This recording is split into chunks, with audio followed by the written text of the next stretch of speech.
So this is going to be a recap of the cabin build that I started this August. You can see here we've got the first load of logs. Most every idea that came into this cabin and went into this cabin came out of this book from Dad. He made his first log home out of the same book. You can see a picture of that coming up right here. The book pretty much just goes over the old ways of making half dovetail notches and everything, and is a really good source of information for all kinds of working with hand tools, from hewing, notching, and all the other sorts of laying foundation work. Here I started laying in my first foundations and gathering the gravel for what my footers would be out of. It took a lot of time to read up on it as someone who's never done it, and without Dad's help on it, I'm sure I would still be working on it.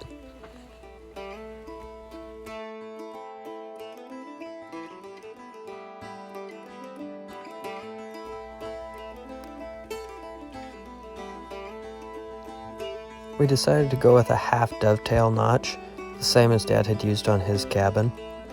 You can see here the design used for it. At first we were using hand chisels and a handsaw, and then Dad ended up making up a jig that you'd screw to the log, as you'll see in a little bit here. And that took the time down from chiseling it from about an hour and 20 minutes per log to down to about 30 minutes per log with the jig.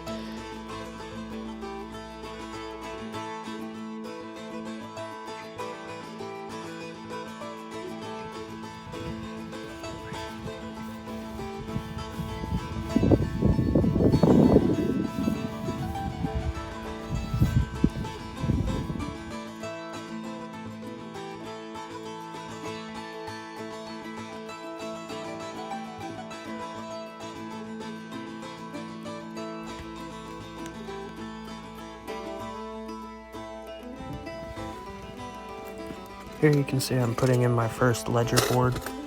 This is the board that the floor joist will sit on. At this point I hadn't milled any floor joists for it, and this was a learning experience in itself. Had to get a lot of advice from Dad on all the little fine-tuning of things, but it was overall a very fun project getting these all set up the way they were supposed to go. The book had a lot of different details and different ways of doing it, dovetailing into the bottom log and things of that nature, but this seemed like one of the more simple and basic ways of doing things, and it's the one we went with.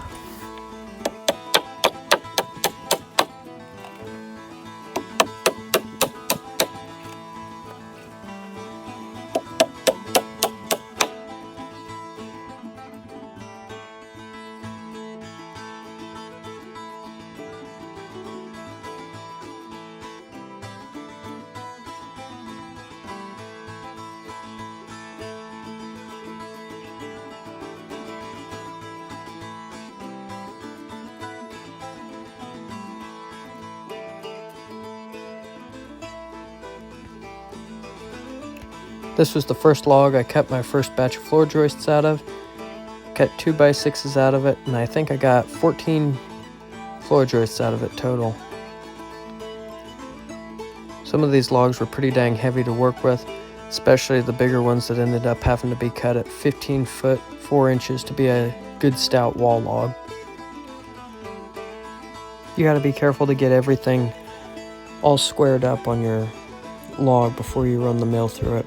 I wasted more than a few board feet of logs by rushing it and not having it perfect.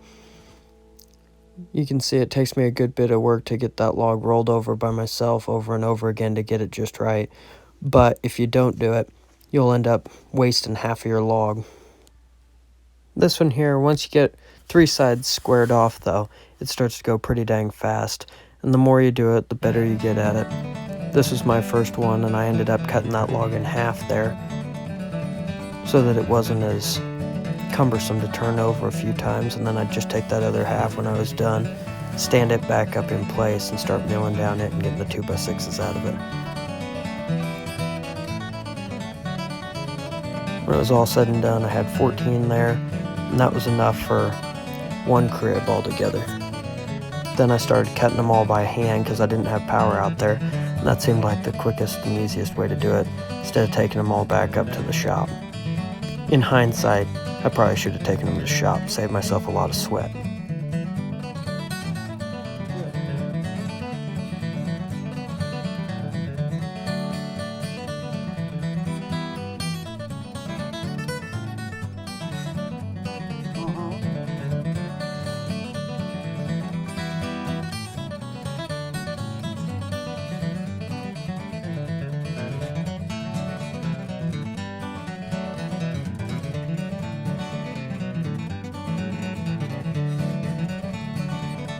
This center crib here, started cutting these shorter logs for it, made it a lot easier to handle.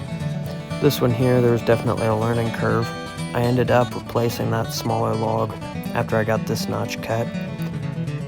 Put in a bigger one since it was going to be on the face of my house. I'll use that smaller log elsewhere on the building project. I was pretty happy with how it worked out. Kind of had to fudge that together with a couple other designs I found in that log building book, but it ended up coming together pretty quick and they started going up faster and faster. Getting yourself a system going seems to be half the battle and learning how you want to put them together. These ones here started going up really fast the more I did it.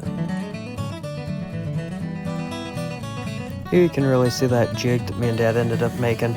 We saw a few other people doing this with pine, and it ended up saving us a lot of trouble. Made all the notches fit way better and more consistent than if we kept doing it by hand.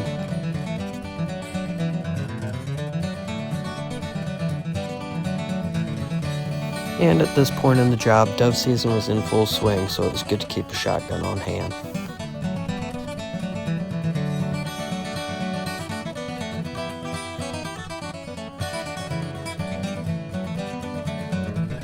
About this time, my helper showed up, and she made sure that the work kept going just to her specifications. With the extra help, the floor started to go down a lot faster. Now this was just the subfloor, and it still had to dry a good bit, so we just started screwing it down pretty dang fast, as quick as we could cut it off the mill.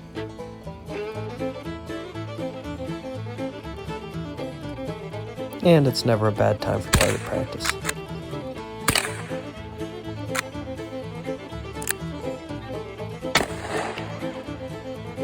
At this point in the job, we were hurting for more logs, so we ordered in another load, and this batch was really good logs. Delivered right to your door, even 49 miles out of the breaks. Can't beat that.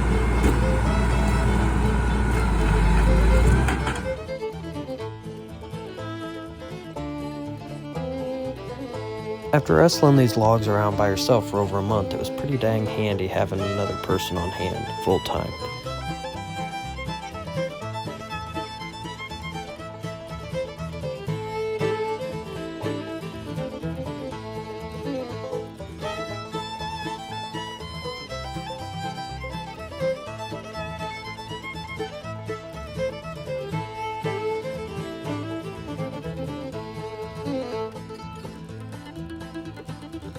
You gotta be careful and get all the dang dirt off of these logs. Any little bit of dirt that's left on them from traveling in, road dust, or anything like that, if you run that blade through there, you're gonna have to either sharpen the blade or put on a new one. Definitely ahead of the game if you just take the time to clean that log off beforehand.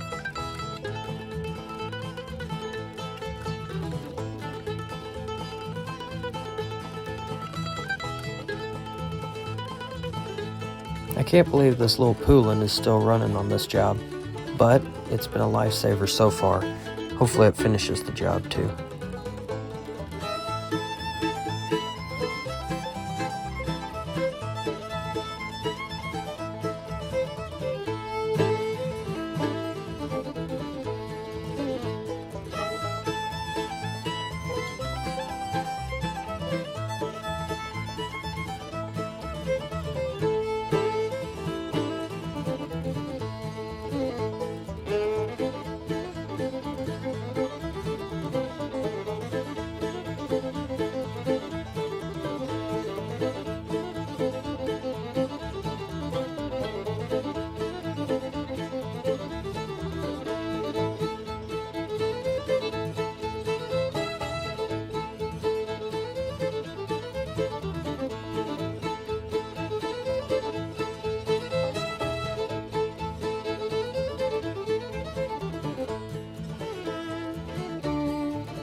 This little chainsaw we got rigged up here has two pieces of wood fastened to the far side of that bar. Keep it from cutting into our jig when we cut them.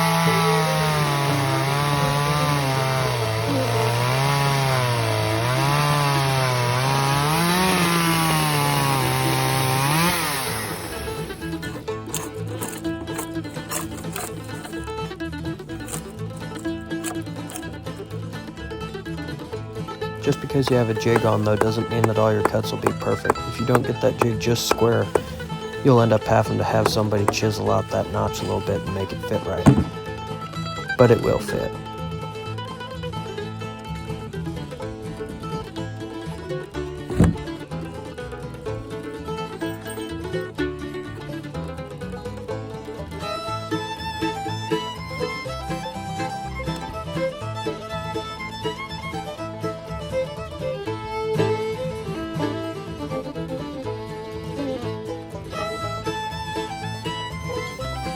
With some bad weather rolling in, Heather and I started stockpiling some logs and putting them up onto some flitches we had laying around.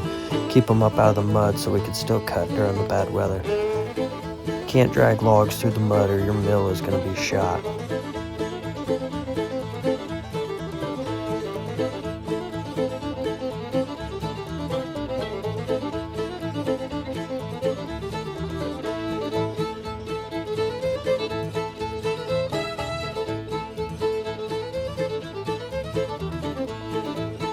The rain rolled in pretty quick here. We just got them on and started milling when the rain caught us and it was time to put on the rain jackets. Heather started throwing down a bunch of the sawdust that was coming out of the mill around so we could walk on it to keep our feet out of the gumbo.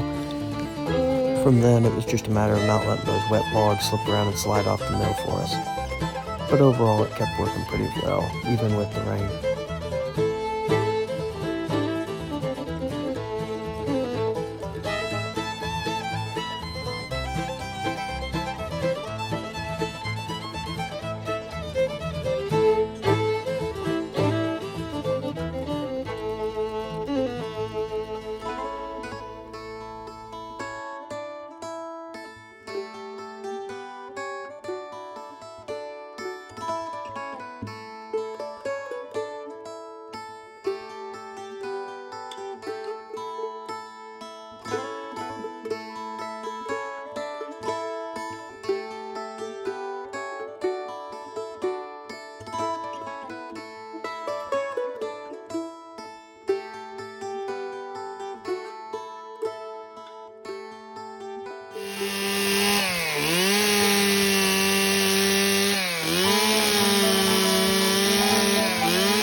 With Heather on the hatchet, it gave me time to go out ahead of her with the square and make the layout, so she kept catching up with me.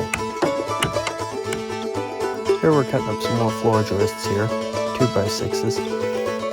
This log was pretty dang heavy, but with two people it went pretty dang fast.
We probably could have gotten a good bit more done on the cabin, but with me trying to slip off every single chance I could to go chase these buggers around with my bow, I feel like we got a good bit done considering.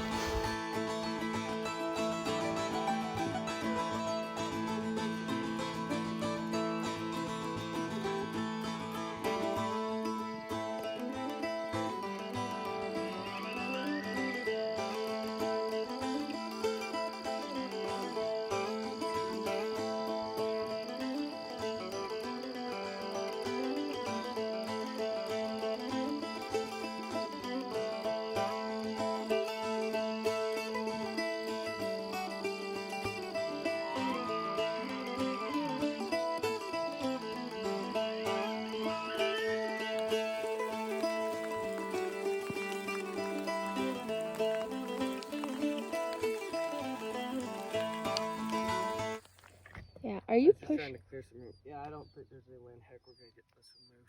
I mean, That's a heavy ass log. try. I could cut a different one. Or, you know, we could just boost the tractor. That too. That too.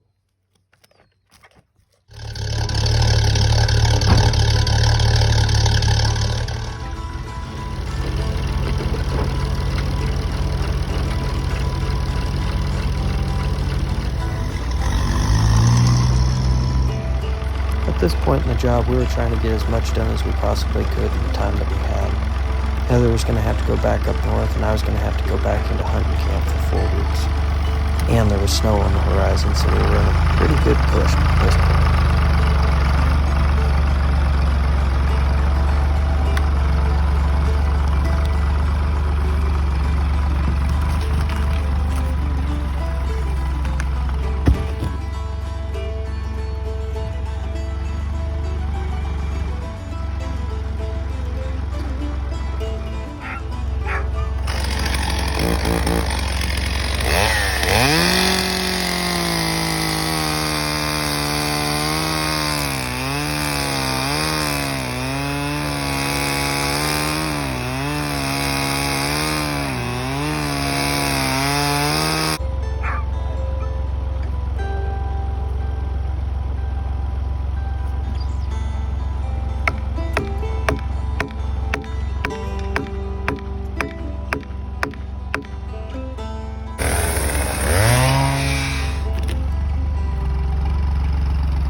Here we're making the last batch of the subflooring that we were going to put down in the back crib before we ended up shutting her down for the fall.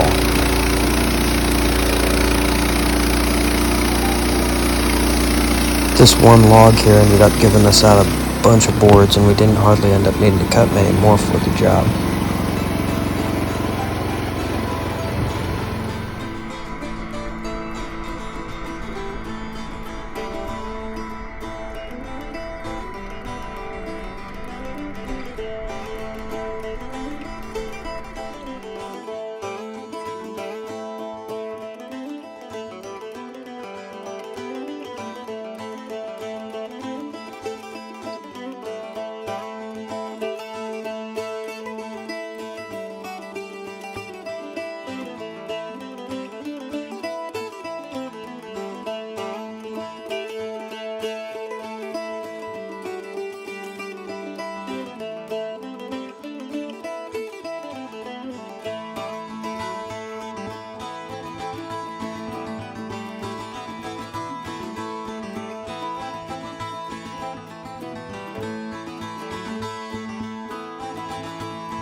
We all worked pretty late this night. Rain was supposed to come in pretty hard the next day, so we wanted all these floor joists in place and sealed down to where they wouldn't warp in the water.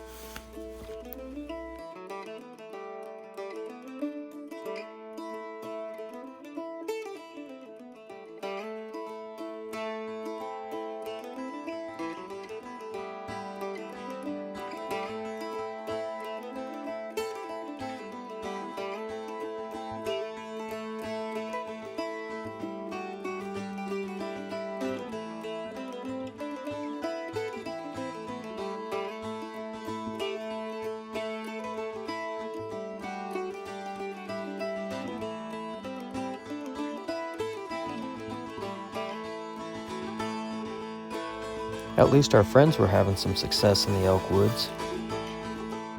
Take that pine sap and allow that to clean up a bit.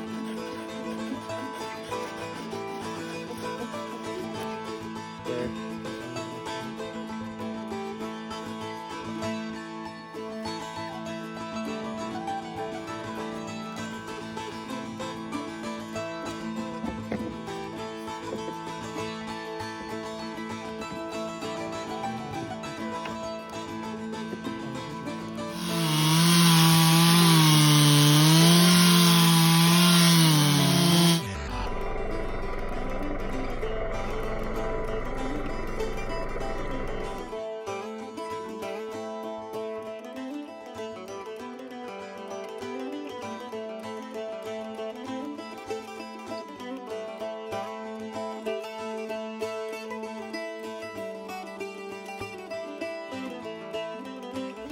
This was going to be Heather and I's last day working on the cabin together until we met up again later this winter in December. So we figured we'd stockpile these logs that we had staged and let them dry as best they could in the snow until we got back to them. I think we got 4 done before the rain got too bad.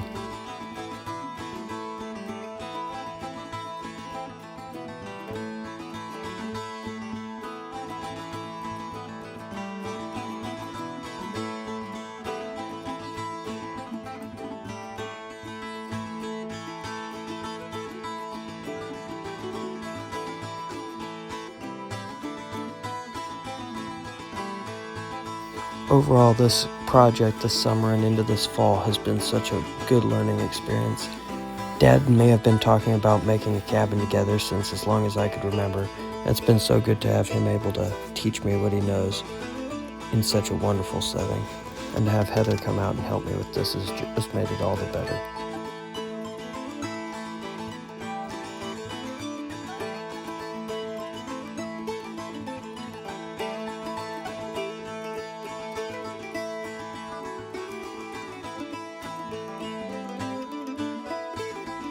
It'll be a few weeks till we get back to this project, but when we do, there'll be snow on the ground and we'll have fires going and it'll be fun to work on it even if it is cold and out in the snow. One way or the other, it's gonna go up.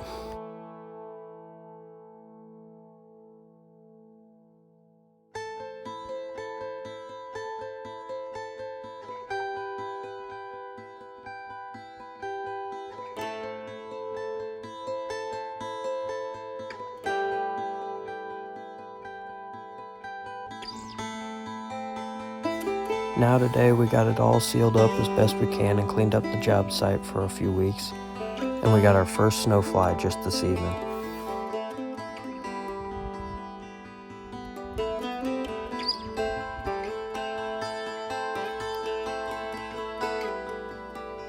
And that's all we got for now.